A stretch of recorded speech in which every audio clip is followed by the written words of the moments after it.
Uright ngaso sonke lesimo esenzekayo. Masiphi?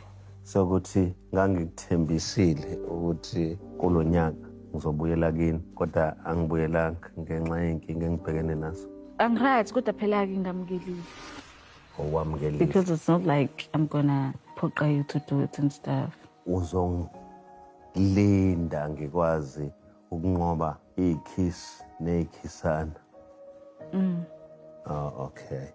Mina, I'm not in a rush anyways. I'm in my 20s. You know, I have all the time in the world. I can't say the same about, but, you know, Mina, I don't mind waiting. Then it's not like ngijahile and stuff.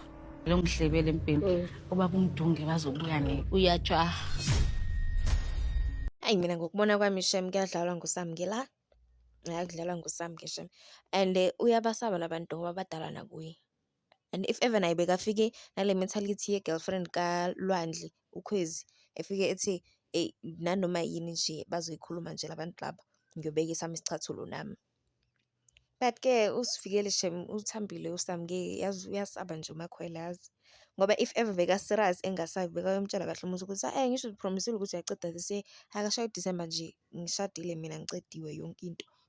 Because ujahile nje sekamane ucamba manga umtshela lento amtshela yona because uMacele wamtshela ukuthi ujahile njengoba bekambuza lapha ku dinner date. So nje uMakhwela mele aqinise inyawo lakhe and it seems like uMakhwela is pregnant because isisu sakhe lana kule episode lena sikhulu and you can see ukuthi nje nobuso budumbile. I think she's expecting a second child. And the only way uMakhwela nje bangayikhuluma lento nomusa ukumtshela ukuthi if ever ufuna umntwana wobisi-2 cedelela ukungilobola. Asho sekukhombisile ukuthi ngiyakwazi ukuzala. Cedelela ukungilobola uthi uma uceda ukungilobola nje ungivunele indlu yami, ngihlale kwami, ngazi ukuthi angizalele ekhaya. Because umusa can reprimand uSne ukuthi Sne ulokhu busy uzalela ekhaya but then uphinde uzalisa uMakhwela ekibo. Ulokhu busy uthi yena unenkinga. Yazi uMakhwela uPapa mala umusa sekathatha number 6 angekafixile inkinga zakhe. Engakafix nje inkinga zakhe zokuthi acedelele ukulobola aphinde amfunele indlu ahlale kwakhe and then ahamba efuna loyo number 6 loyo.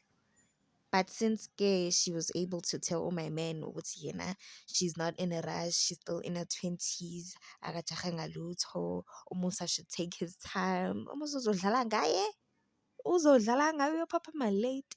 Papa amalingana noma yini akwata nje every day. uPapa ma late.